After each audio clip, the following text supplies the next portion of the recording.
Ngayon, ang marupok na kapayapaan sa rehiyon ng North Atlantic ay opisyal na nawasak ng isang nakakagulat na pangyayari. Ito ay nagmamarka ng pinakamapanganib na antas ng military escalation sa pagitan ng dalawang nuclear superpowers, ang Russia at ang Amerika, mula noong matapos ang Cold War. Ayon sa mga breaking news mula sa Naval News at kinumpirma ng maritime surveillance data mula sa MarineLink, kaninang madaling araw ng Mayo 12, 2026, isang direktang komprontasyon na may kinalaman sa buhay at kamatayan ang sumiklab sa strategic coordinates malapit sa Iceland. Sa kauna-unahang pagkakataon sa modernong kasaysayan, nagpasya ang US Navy na ipatupad ang pinakamahigpit na hakbang. Sinubukan nilang palibutan at aristuhin ang isang komersyal na barko na may bandila ng Russia, ang tanker na pinangalan ng Marinera, sa loob ng international waters. Gayunpaman,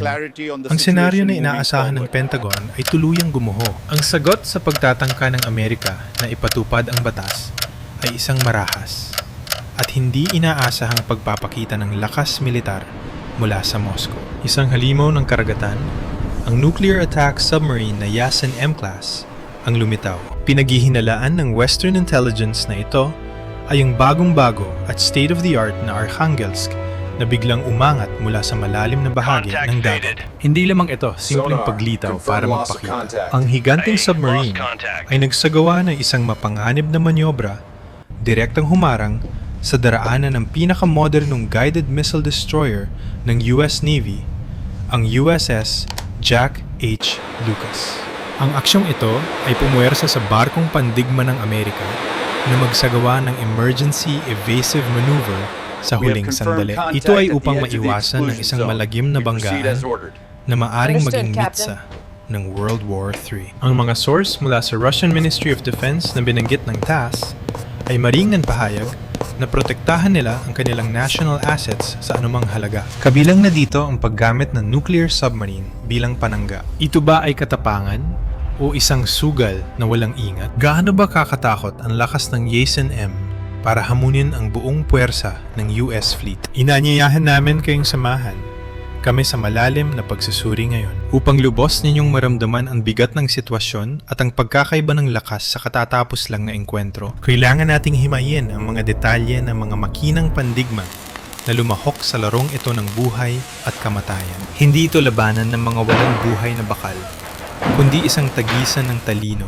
sa pagitan ng dalawang pinakamataas na teknolohiyang militar ng ika-21 century. Una, pag-usapan natin ang pangunahing karakter na lumikha ng pagyanig ngayong araw.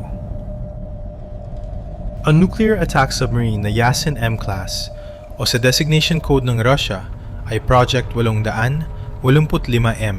Sa mundo ng militar sa kanluran, ang pangalang Yasen M ay nagdadala ng tunay na takot. Ang mga eksperto mula sa United States Naval Institute ay ilang beses nang nagbabala tungkol dito. Ito ang unang klase ng submarine ng Russia na umabot sa antas na kapantay o higit pa sa mga katulad na barko ng Amerika pagdating sa pagiging tahimik o stealth. Ang submarine na pinaghihinala ang sangkot, ang Arkhangelsk, ay isang obra maestra ng inhinyerya. Mayroon itong displacement na aabot sa 13,800 tons at haba na 130 metro. Ang pinakamalaking pagkakaiba ng Yasen M sa mga naunang henerasyon tulad ng Akula o Victor ay nasa disenyo ng katawan nito. Ang buong katawan ng barko ay nababalutan ng bagong henerasyon ng anechoic tiles na gawa sa synthetic rubber material. Espesyal ang kakayahan nitong sumipsip ng active sonar waves ng kalaban sa halip na tumalbog ito pabalik. Sa loob, ang KTP-6 nuclear reactor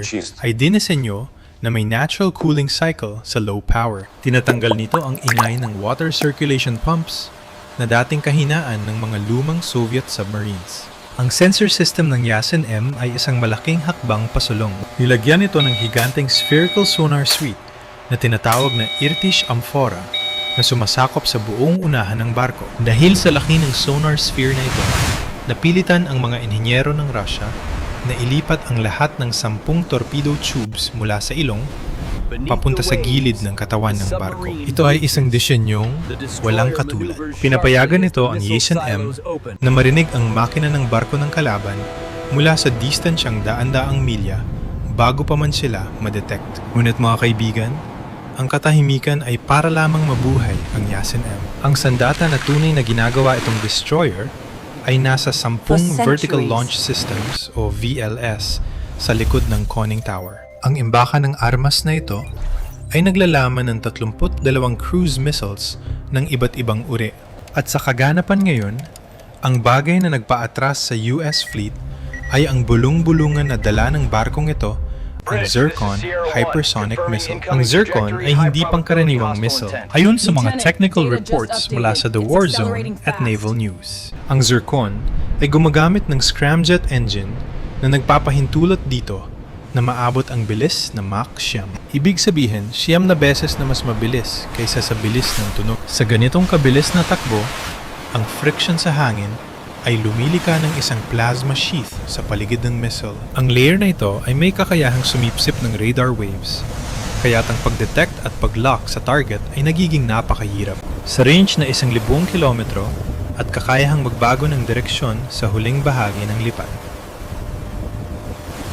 Ang karamihan sa mga kasalukuyang defense systems ay nagiging walang silbi. Ang oras para makapag-react ang crew ng Amerika kapag na-detect ang Zircon ay bibilangin na lang sa segundo. Sa kabilang panig, ang kalaban na hinarang ng Yasin M ay ang dangal ng US Navy. Ang guided missile destroyer na USS Jack H. Lucas na may hull number DDG-125. Hindi ito isang ordinaryong Arleigh Burke-class destroyer, kundi ang una sa Flight 3 version, ang pinaka-komprehensibong upgrade. Ang puso ng USS Jack H. Lucas ay ang AN/SPY-6V-isa Air and Missile Defense Radar. Kumpara sa SPY, isa D-radar sa mga naunang barko, ang SPY-6 ay may sensitivity na 30 beses na mas mataas. Mas mabilis ang pagproseso ng signal at kaya nitong subaybayan ang mas maliliit na target sa distansyang doble ang layo. Ang sistemang ito ay dinisenyo upang lumika ng isang Iron Dome sa dagat laban sa mga ballistic missiles at stealth aircraft. Gayunpaman, ang fatal weakness sa engkwentro mayon ay nasa kapaligiran ng labanan. Ang SPY-6 radar, gaano man ito kalakas, ay kaya lamang mag-scan sa himpapawid at ibabaw ng dagat. Ito ay ganap na bulag sa mga banta na nasa malalim na bahagi ng karagatan. Para sa anti-submarine warfare, ang destroyer ng Amerika ay umaasa sa AN/SQS-5 3C hull-mounted sonar at AN/SQR-2 Serotode Array Sonar. Kahit na moderno ang mga kagamitang ito, ang pagtukoy sa isang Yasin M na gumagalaw ng mabagal sa silent mode ay napakahirap. Lalo na kung nagtatago ito sa ilalim ng complex thermal layers ng North Atlantic na parang paghahanap ng itim na karayom sa madilim na kwarto. Ang konteksto ng pangyayaring ito ay kasing komplikado rin ng technical na aspeto. Ang Russian tanker na Marinera, ang target ng pagtugis, ay hindi lamang basta nagdadala ng langis. Ayon sa mga intelligence sources ng OSINT na nakalap ng Reuters, inaakusahan ng Amerika ang barkong ito na palihim na nagdadala ng mga container na may high-end semiconductor components at special alloys. Ang mga ito ay gamit para sa aerospace industry at nasa listahan ng embargo na ipinataw ng Washington sa Moscow. Nagplalano ang US Navy na arestuhin ang barkong ito upang lumikha ng legal precedent at putulin ang military supply chain ng Russia. Naniwala sila na dahil sa dami ng kanilang surface ships sa lugar, hindi mangangahas ang Russia na lumaban. Ngunit nagkamali sila. Itinuring ng Moscow ang Marinera bilang asset na hindi pwedeng galawin. Ang pagpapadala ng isang strategic nuclear submarine na nagkakahalaga ng bilyon-bilyong dolyar ay isang desisyong walang katulad. Kadalasan, ang mga submarine na ito ay tinatago para sa nuclear deterrence, hindi para mag-escort ng commercial ship. Ipinapakita nito kung gaano kataas ang pagpapahalaga ng Russia sa kargamentong ito.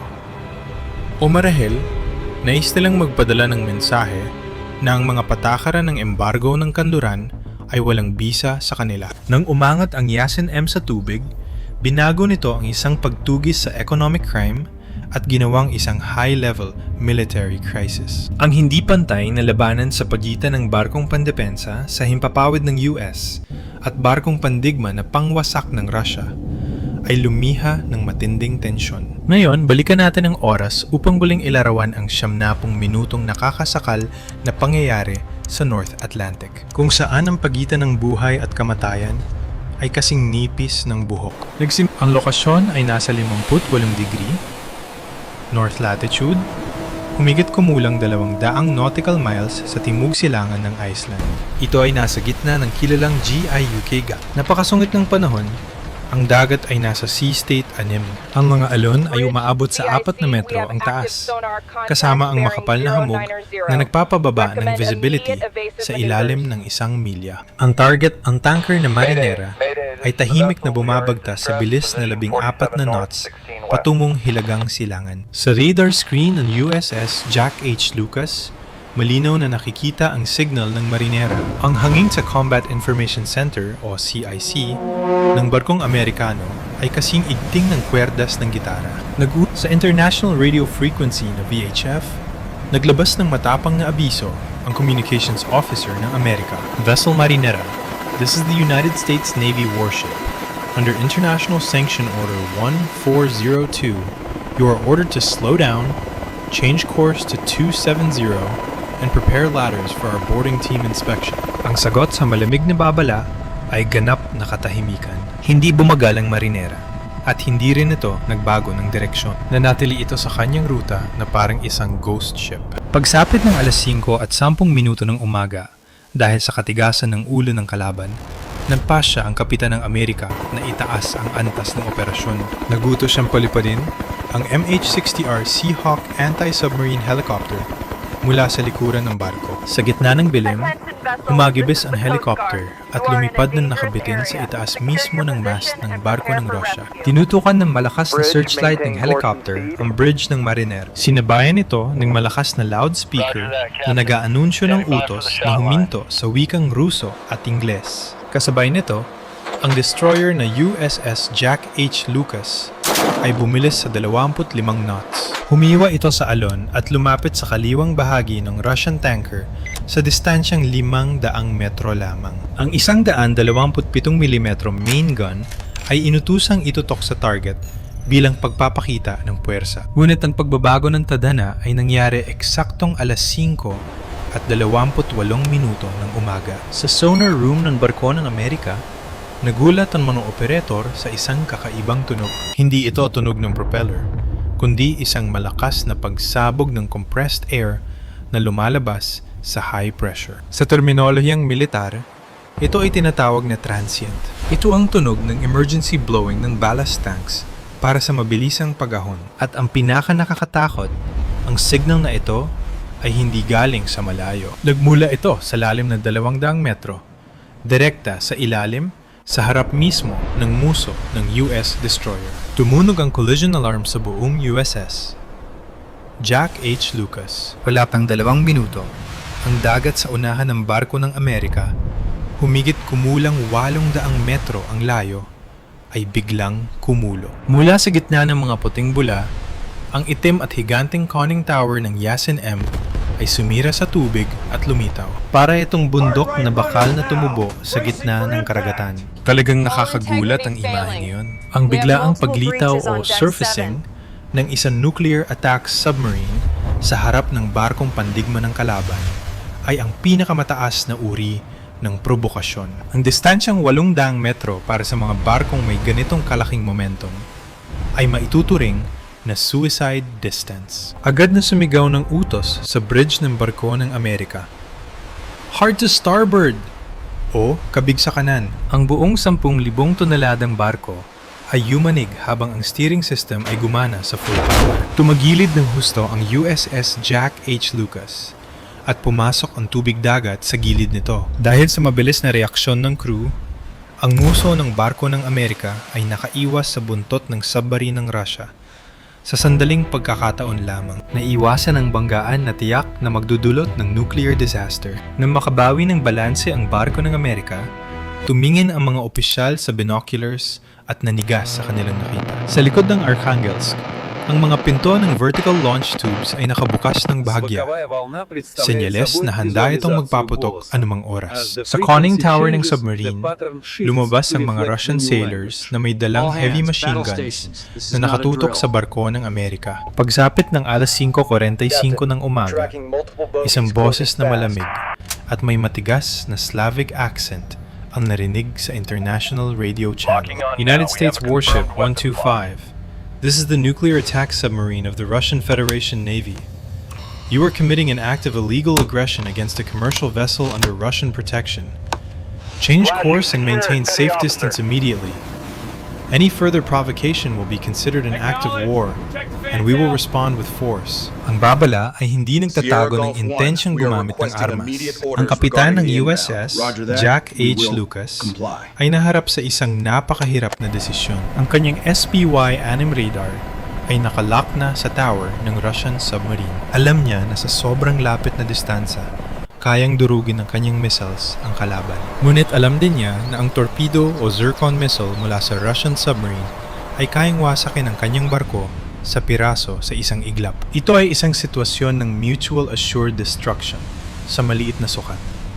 Pareho silang mamamatay. Matapos ang mabilis na konsultasyon sa secure line, kasama ang ika-6 na Fleet Command sa Italy, nagpasya ang panig ng Amerika na humupa upang maiwasan ang hindi makontrol na gulo. Bumagal ang US destroyer at lumayo sa formation ng 5 nautical miles. Pagsapit ng alas 6:15 ng umaga, habang nagsisimula ng sumikat ang araw, nagbago na ang ayos ng paglalayag. Hindi sumisid ang Arkhangelsk.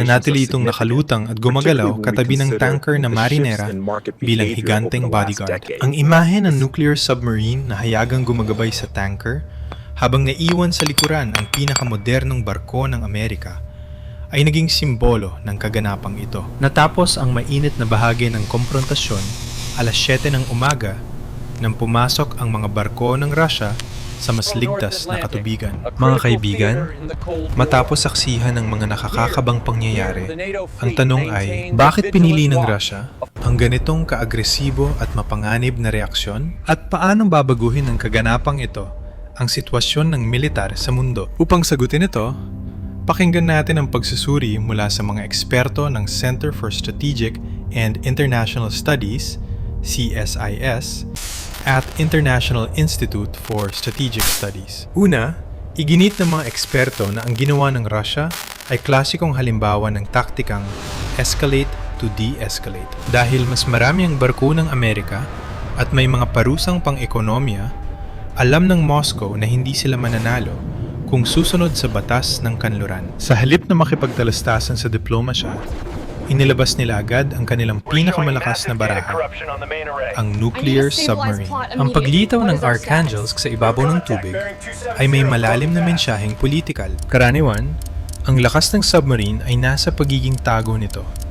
Pero kapag lumitaw ito ay isang pahayag ng soberanya. Naisabihin ng Russia sa Amerika na, nandito kami sa harap nyo at handa kaming itaya ang lahat. Sa pagtulak ng sitwasyon sa bingit ng digmaan, pinwersa ng Russia ang mga komander ng Amerika na mag-isip kung sulit ba ang paghuli sa isang tanker. Sulit ang sagot ng Amerika ngayon ay malinaw na hindi. Pangalawa, inilantad ng pangyayaring ito ang pagbagsak ng konsepto ng NATO Lake. Sa loob ng 2 dekada, ang Atlantic ay tinuring na bakuran ng Amerika at Europe, kung saan kontrolado nila ang mga pangunahing rutang pandagat o sea lines of communication. Ngunit ang kakayahan ng isang Russian submarine na lumapit ng tahimik sa pinakamodernong barko ng Amerika sa layong 800 metro ay isang malaking kabiguan sa anti-submarine warfare ng NATO. Pinapatunayan nito na kahit may pinakamagandang radar ang Amerika tulad ng AN/SPY-6, meron pa rin silang malaking butas sa pagdetect ng mga ultra-quiet submarines ng Russia. Kung hindi kusang lumitaw ang Arkhangelsk at nagpaputok na lang ng torpedo mula sa ilalim, malamang ay lumubog na ang USS Jack H. Lucas nang hindi alam kung saan galing ang kalaban. Pangatlo, Hindi natin pwedeng balewalain ang game changer na Zircon missile. Ang presensya ng hypersonic weapon na ito ay bumago sa tradisyonal na patakaran ng digmaan sa karagatan. Dati, ang mga US carrier strike groups ay umaasa sa Aegis Defense System para gumawa ng ligtas na sonda. Ngunit sa sitwasyon kanina, ang kawalan ng magawa ng US destroyer ay dahil sa takot sa Zircon. Sa ganoong kalapit na distansya o point-blank range, ang lipad ng missile patungo sa target ay ilang segundo lang. Ang computer system ng barko ng Amerika, kahit gaano ka-advance, ay walang sapat na oras para magkalkula ng solusyon. Lumika ito ng asymmetric warfare, kung saan ang mas mabilis bumunot ng baril ay tatalo sa may mas makapal na balute. Panghuli, ang kaganapang ito ay nagtakda ng isang mapanganib na legal precedent. Kung ang paggamit ng nuclear submarine para mag-escort ng mga lumalabag sa parusa ay magiging new normal, babagsak ang international sanctions system. Maaring gayahin ng ibang bansa ang Russia gamit ang lakas militar para protektahan ang iligal na kalakalan. Ang hinaharap ng North Atlantic ay nagiging mas mahirap ng hulaan. Tiyak na pagkatapos nito, dadagdagan ng Amerika ang deployment ng Virginia-class attack submarines sa lugar para ibalik ang balanse. Isang bagong arms race sa ilalim ng dagat ang opisyal na nagsimula at ang malamig na karagatang ito ay lalong iinit. Mga kaibigan, ang 70 minutong makapigil hiningang paglalakbay sa North Atlantic ay nagtapos na. Ngunit ang epekto nito ay mananatiling umaalingaw-ngaw sa mga strategic rooms mula Washington hanggang Moscow.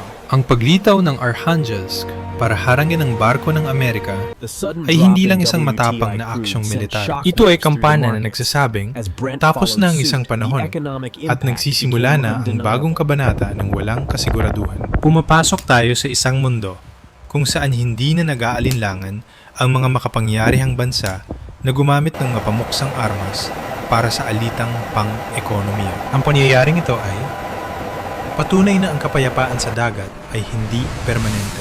Ito ay pinapanatili lamang ng marupok na pagtitimpi ng mga daliring nakapatong sa launch button ng missile. Ngayon, walang putok na nangyari. Pero, paano naman bukas? Ang kaganapan bang ito ay mitsa para sa mas malalang banggaan sa hinaharap? Ang News Sample Minutes Daily ay patuloy na magbabantay ng maigi sa bawat galaw ng makasaysayang tunggaliang ito upang ihatid sa inyo ang pinakatotoo at napapanahong balita. Kung nakita ninyong mahalaga at may saysayang malalim na pagsusuring ito, huwag kalimutang pindutin ang subscribe button at ang notification bell para hindi mahuli sa mga susunod na video. Mag-iwan ng komento sa ibaba. Sa tingin ninyo, ang ginawa ba ng Russia ay isang henyong estratehiya o isang irresponsableng sugal? Maraming salamat sa inyong panonood.